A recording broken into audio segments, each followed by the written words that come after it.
Donc on a à l'entrée un champ plastifié d'un côté et absorbant de l'autre, une seringue de secours pour prélever à nouveau si on a un problème avec celle qu'on a, et la seringue pour injecter au patient.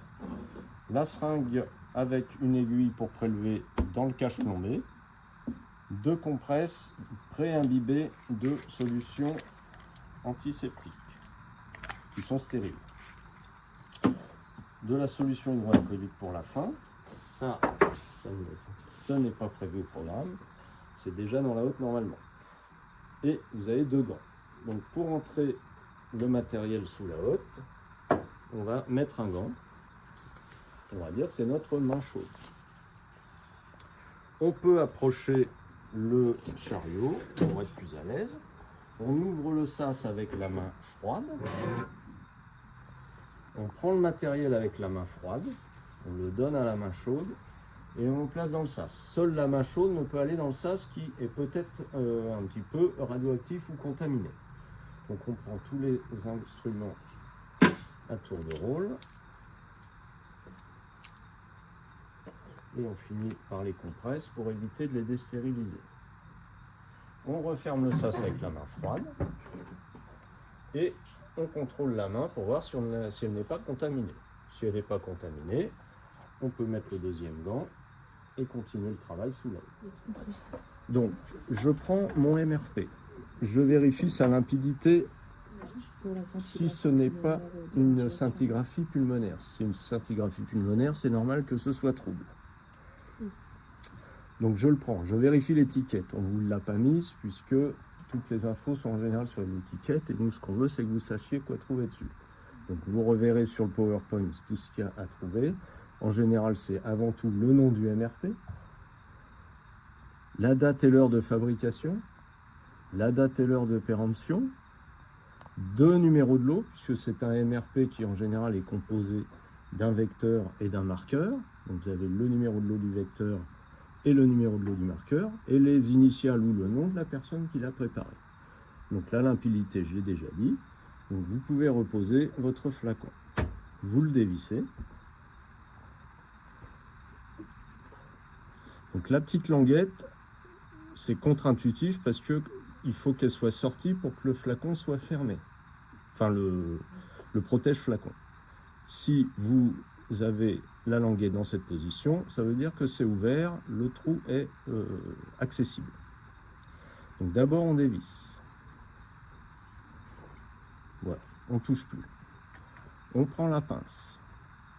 J'ai dévissé et je prends la pince après pour éviter d'avoir à me retrouver avec le flacon sans protection. Donc au dernier moment, je soulève, je mets ma pince, j'appuie juste comme ça de manière verticale et je remonte pareil. Je vais vers l'activimètre. Madame Guéel ou Monsieur Bourdon me disent l'activité qu'il y a dedans. Je remets vite le flacon dans le pot. J'appuie au-dessus, ça tombe et je repose directement mon bouchon à l'envers. Ça, c'était le contrôle de l'activité restante dans le flacon. Ça permet de savoir si on a assez d'activité pour préparer notre seringue. Donc là, on va passer à l'étape de la désinfection. Donc les compresses, on les a mises là au départ pour éviter de les déstériliser. Maintenant qu'on va s'en servir, on peut les remettre par exemple au milieu, à un endroit où c'est plus simple. On soulève, on peut s'aider des doigts. On va nettoyer le bouchon de l'extérieur vers l'intérieur, voilà, pour éviter de propager la radioactivité si on a vers l'extérieur. Ma compresse, elle a touché un endroit qui peut être contaminé par la radioactivité. Je la mets donc dans une poubelle plombée. Ensuite, je prends la deuxième compresse. De la même manière, je la plie en deux. J'évite de toucher avec mes doigts la zone qui va servir à désinfecter. Je soulève mon bouchon, je désinfecte juste le milieu, le petit opercule en caoutchouc. Et je repose mon bouchon face propre contre face propre, c'est-à-dire maintenant à l'endroit. Je jette ma compresse, je repose ma pince et après je peux revisser. Donc vous avez remarqué que la première chose que je fais, c'est de reposer le bouchon. Pourquoi? Parce que j'étais exposé à la radioactivité qu'il y a dans le flacon. Ça, on n'en a plus besoin, on peut le mettre dans la poubelle froide puisque c'est pas contaminé. On va passer à la partie prélèvement à l'aise. On va d'abord enlever le capuchon.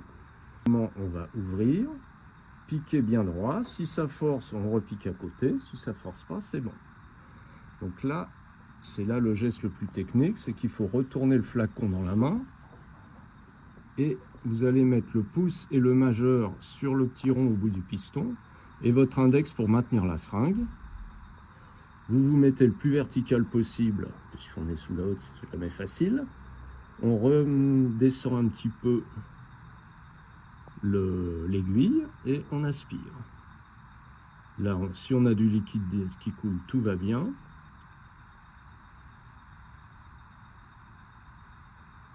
Et on va prélever 1 cc et demi.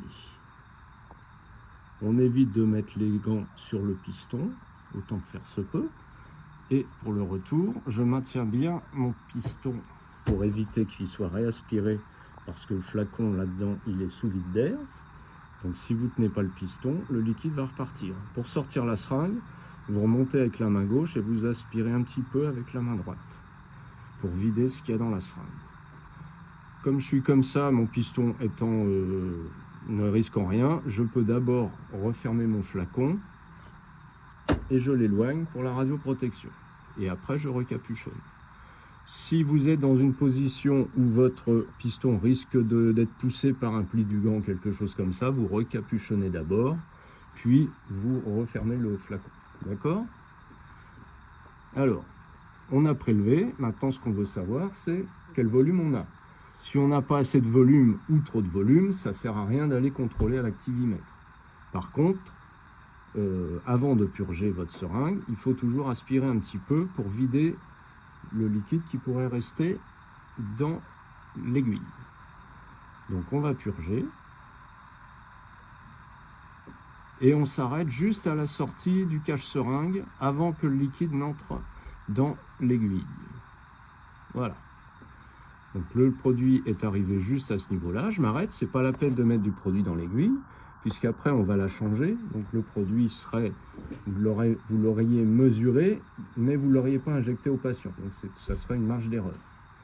Donc là on a, bravo Monsieur Bourdon, 1,5 cc, c'est ce qu'on voulait. Donc comme on a le bon volume, on peut aller enregistrer l'activité.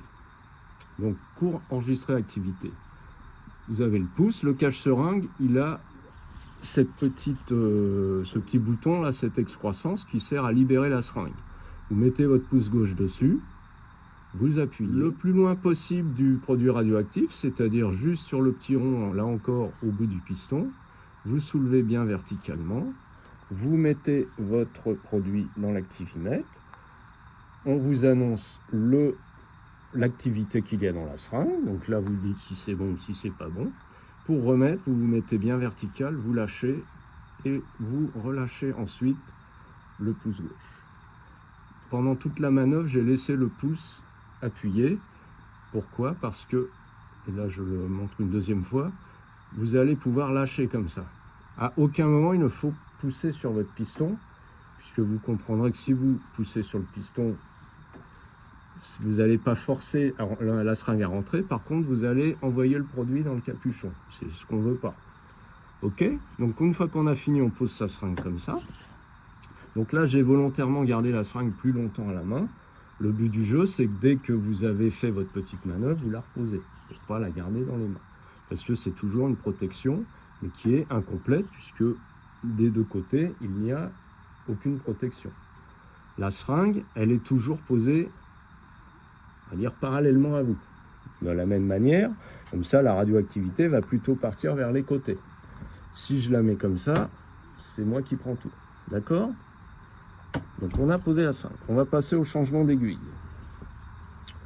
Donc les extrémités là sont pré-pliées. Donc on va faire, comme vous l'avez appris en première année, je crois, une peau de banane. Vous avez le choix, vous mettez soit entre l'annulaire et le majeur, soit entre l'index et le majeur. Moi j'avais pris l'habitude de faire comme ça, donc je ne vais pas changer. Vous voyez que je mets bien l'embase le plus loin possible de mes doigts, puisqu'elle est stérile. Ensuite, je prends à nouveau ma seringue. Je mets mes doigts le plus loin possible de ma seringue, évidemment, puisque je vais devoir tourner pour désolidariser l'aiguille de la seringue. Si je me mets là, qu'est-ce qui se passe? C'est peut-être radioactif. Je vais contaminer mes gants, et en plus, comme je suis plus près, je vais plus m'irradier. Loi de l'inverse carré de la distance. Donc je fais tourner un petit peu mon aiguille pour la désolidariser. Et en général, il y a une petite goutte un petit peu vicieuse qui reste au bord de la seringue, donc j'essaye de la récupérer. Ce qu'on appelle casser la goutte. Pour changer l'aiguille à ce moment-là, regardez bien ce qui se passe. Je tourne ma main,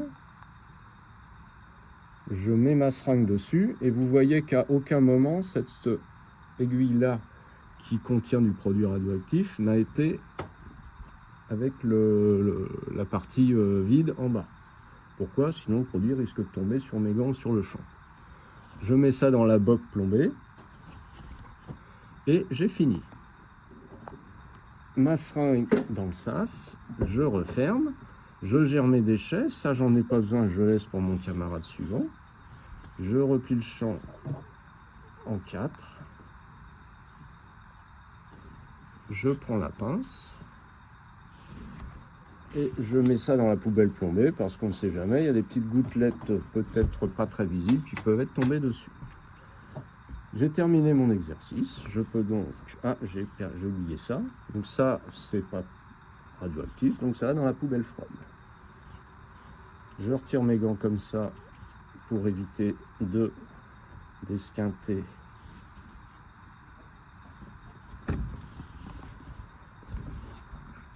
Voilà. Quand je sors, je vérifie si mes mains ne sont pas contaminées avec le contaminamètre. Si elles sont contaminées, normalement l'aiguille va bouger, pas ici. Je retire un gant puisque le but du jeu c'est de savoir dans quelle poubelle je vais jeter mon gant. Donc si c'est pas contaminé, je mets le gant dans la poubelle froide. Si c'est contaminé, ça va dans la poubelle chaude. J'enlève un gant. Je prends mon étiquette sur laquelle j'ai le nom, le prénom, la date de naissance du patient, la date et l'heure de fabrication, l'activité, le volume au moment de la préparation, mes initiales, etc. Je mets l'étiquette dans ma main chaude, j'ouvre le sas. Normalement, je colle l'étiquette, mais on prend les deux en même temps, ça suffit. On ferme le sas, on met ça dans la valisette et on referme avec la main froide.